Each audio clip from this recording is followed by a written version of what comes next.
You are a work of art created by God. Hi, welcome back to my channel. I am Marissa Yvonne, and this is a place where we love God, we love ourselves, and we love others. And baby, I ain't even gonna hold you. I tried to film this video multiple times, and it has just been a flop each time. Like something has come up to make it difficult, and that is really just telling me that this message is important. Like whoever this is for, like it needs to get to you, and so I'm gonna persevere to make sure that it is recorded. But I'm gonna try to keep it brief so we don't run into any other issues. But what I really want to talk about today really is just pertaining to grief and loss. Now, I'm sorry if you watch my videos and you're just like, oh my gosh, every time she does a sundown video, she's always talking about something so sad and sappy. I'm sorry. But grief and loss is something that is a big part of my experience. And I feel like I would be remiss to not talk about it, especially as we have entered the last quarter of the year. Like the last quarter of the year has entered the chat, and I don't know what it is about the ending of a year that really just causes us to endure so much loss. But like I know that even within like this past week, I'm filming this on October 13th, and even within this past week, like I cannot tell you how many times I'm just scrolling through social media and I've seen somebody talk about how they've lost somebody that just this week alone.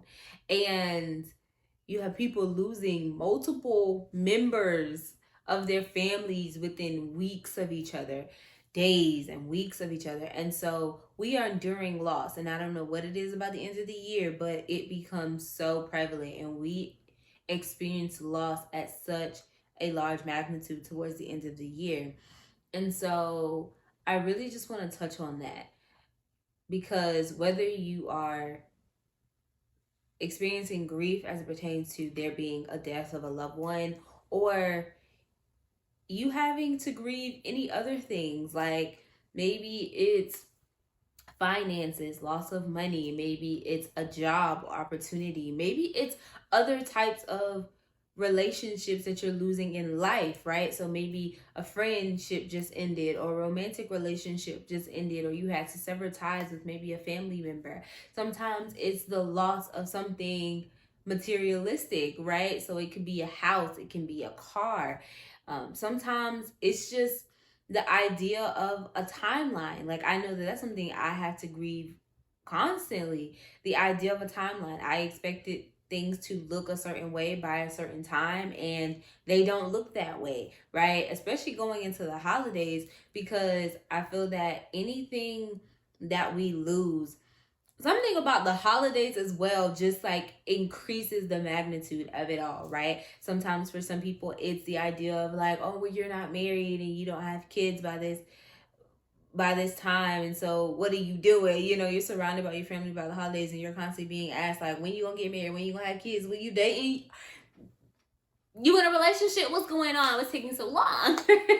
Right? Like, or just questions about life, like, when you gonna find a job, when you gonna get a car, when you gonna work on your finances, when you gonna get that house, when you gonna do X, Y, and Z. Like, and something about the holidays just magnifies it. As well as if you're experiencing the loss of someone, a loved one, the holidays just hit, they just trigger you. It just does. Like the idea that like, oh, we have to go into a holiday and someone's not here that you really would love for them to be. Maybe Thanksgiving was their favorite time, or Halloween if that's what you're into, or Christmas, like all of these festivities, and this is the time that we're supposed to be joyous and happy and cheerful, and it's the most wonderful time of the year, and you cannot figure out why you don't feel joyful or cheerful or wonderful or happy or jolly.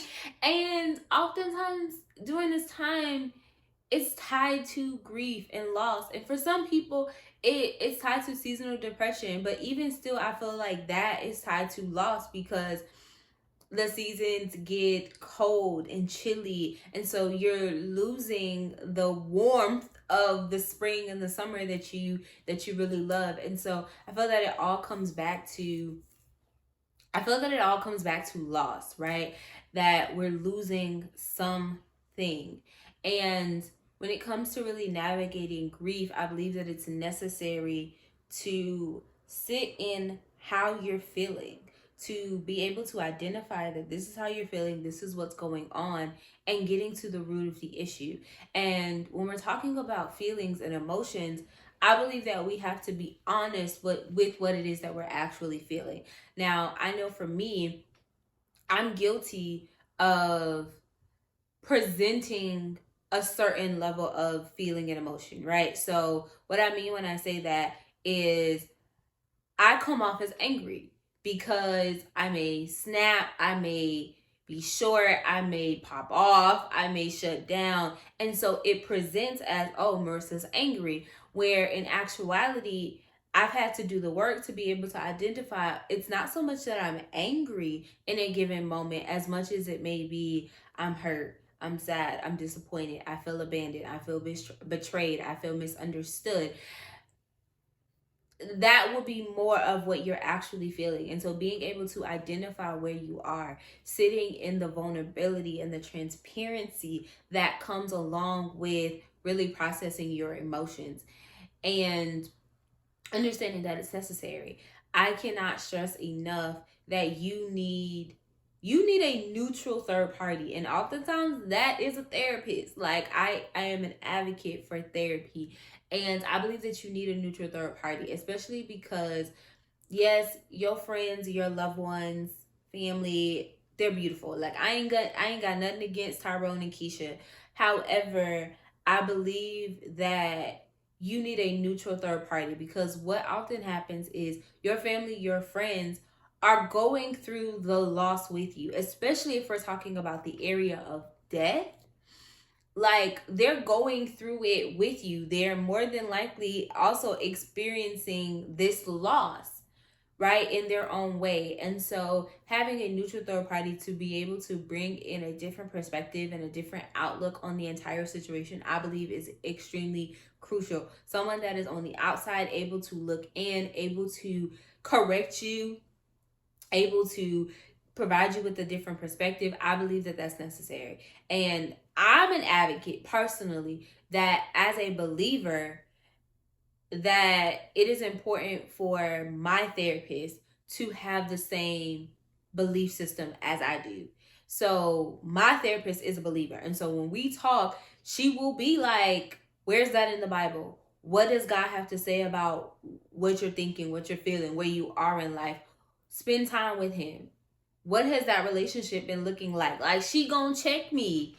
That's my relationship with my therapist, and that's what's necessary for me because ministry is a big part of my life and what I do on a day-to-day.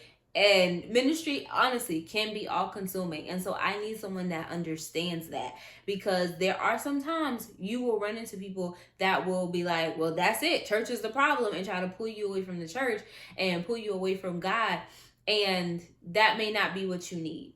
And so having someone that can provide an additional perspective and point of view is extremely necessary. And them being neutral and not having any skin in the game. Like I believe that that is necessary. Right? God has really been dealing with me probably about the past week and a half, 2 weeks, to really just sit in the basis of enjoying and embracing the process and understanding that every aspect of the process is necessary. It is vital. It is crucial.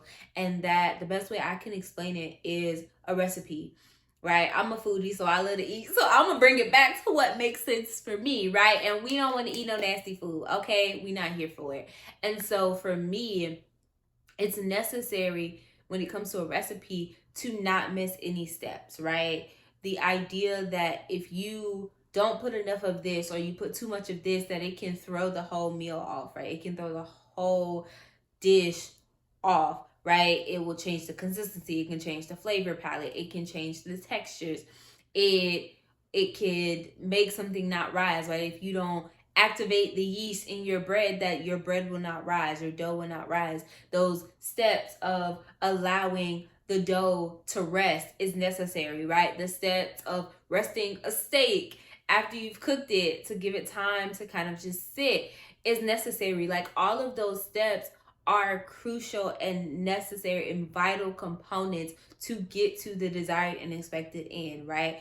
And so understanding that we cannot afford any missteps, that we need to take it step by step and follow the recipe, follow the rules, follow the instructions, follow those guidelines. And understanding that, like, especially when it comes to the basis of rules and guidelines, that they are set in place to keep us safe. Like when we talk about rules, and laws, right? That understanding that our laws are just the rules of the land, that they are set in place to keep us safe. There's a reason why we have speed limits, because if you're going fast, you're probably not going to have good time, response time to go ahead and stop if something comes out in the way. And then if you crash into something at an extremely high speed, that is the matter between life or death, right? And so being understanding of those things, that they're set in place to keep us safe and that they are necessary, right? Another thing that God has really been dealing with me is the ideal and the concept of like planting and gardening. Like I don't got a green thumb. Like I ain't even gonna lie to you. I ain't gonna hold you. But this past weekend we were at the garden for my job, and we were out there getting some things together because, we're doing a big unveiling for a new center that we're opening up and all that stuff. And so we were outside and we're working in the garden and getting things together. And I don't know what it was about, like, just being out there and being out in nature, but literally God was just like really just ministering to me and speaking to me and really just speaking about the process and how every step is necessary, and out in the garden, and how, especially because we're out there plucking weeds of the main part of the day, right? And out there plucking weeds and understanding that the painful parts of the process is necessary. And so when we're going and we're talking about grief, it's hard, right? Grief is hard. The idea of grieving is hard and it's painful, but understanding that it's necessary. And plus, like, hear me when I say I'm someone that has sat in, like, I don't understand why it's necessary, but the Bible tells us that there's a time and a season for everything. There's a time to live and there's a time to die. And so we're not created to exist here forever. And so whether I bury you or you bury me, somebody gonna have to bury, and somebody's gonna have to go through life living without the other. It's just a part of life, and it is a difficult part of life. But I do believe that when you begin to make the intentional decision to go through the process of grief and to feel whatever it is that you're feeling, that sad, that anger, that hurt, that disappointment, whatever the case may be, once you really sit in what it is that you're feeling, it will make the process easier to navigate, right? One of the things that I was having a conversation with my best friend, and I was saying that I believe that your year first, which is a phrase coined from the show All American, really does not start until you really make the intentional decision to go through the grieving process, right? I know from my experience, when it comes to loss, I do not process immediately. Like, I'm just someone who does not process immediately. It takes me time to process my thoughts and my feelings and honestly get to the place of, oh my gosh, this is real, right? And so you have the initial impact, at least from my experience, I've had the initial impact of the news of the loss, right? And I might have an initial response. And then, especially in the area of death and losing someone, there's that numbing period. And if you're not careful, you can stay numb and you will never get out of that place. And that is why I believe that if you ever see somebody and you're just like, that person been gone for 10, 20, 30, 40, 50 years, and it seems as though like you just lost them yesterday. It seems as though you haven't really begun to heal or deal with their death or anything like that. I believe that's because they never work to get out of that numb place and actually grieve. I believe that it's necessary to feel it. And it's not going to be easy. And I know for me, like a big part of it was grieving felt inconvenient. And as crazy as that sounds, that's how it felt to me. It felt so inconvenient. Like, I still got to work. I still got bills that need to be paid. I'm sorry. The bill collector does not care that my daddy just died. Like, they don't care. They want their money. They may be generous enough to give you an extension, but at the end of the day, like, bills still gotta get paid, the house still gotta get taken care of, like, your job still is looking for you to eventually return and come back in. Like, it doesn't really care about your grief. And so if we're not careful, we'll begin to just go through the motions and stay in that numbing place. And I feel that undealt with grief can be like poison. It will begin to kill you from the inside. And so you have to be intentional about going through the process. I know for me, it was very suffocating. Like, not because I felt like it was something inconvenient and not actually going through the process, I began to suffocate. I began to go into an extremely dark place, and honestly was okay with the idea of dying, and honestly, quite frankly, taking my own life. And so if you do not go through the process of grieving and feeling and sitting in it and being honest and transparent with yourself, with God, with that neutral third party, and maybe even your family and friends, to communicate, this is what's going on with me, then you can kill yourself from the inside. And so as we are entering into the end of the year, I pray honestly that death does not hit your house. However, if you've already experienced loss, or you're experiencing loss in this time, and you're in a time, in a period of bereavement, I'm praying for the peace of God. I'm praying for the comfort of the Holy Spirit throughout this time. And I really do encourage you. I encourage you, and I stress the point that you have to feel it. Like, you have to go through the process. You have to be open and honest and transparent with, and vulnerable with your emotions and what it is that you're feeling. Write it out. Speak it out. Record a video if you need to, and post it or don't post it. It's up to you. But do something to where you intentionally get those thoughts and feelings and everything that's weighing on you out of you. Because if you don't, it is going to kill you. And at the end of the day, the best thing that you can do for yourself is to cleanse yourself and to fill your own cup. Because I believe that if you allow undealt with grief to just fester, that you're, one, consuming that poison and allowing that poison to fill up inside of you, and then you're doing a disservice to your loved ones, the people that you say you love, if you're trying to pour into that cup, their cups, with all of this poison on the inside of you. You have to cleanse yourself first. You have to purify yourself in that area first. Get those things up off of you, so you're not running on poison or fumes or on empty. Fill your own cup first. I pray that whoever this is for, that it reaches you. Know that you are loved, because I love you. God himself loves you. And you have to be intentional about loving you too. Until next time.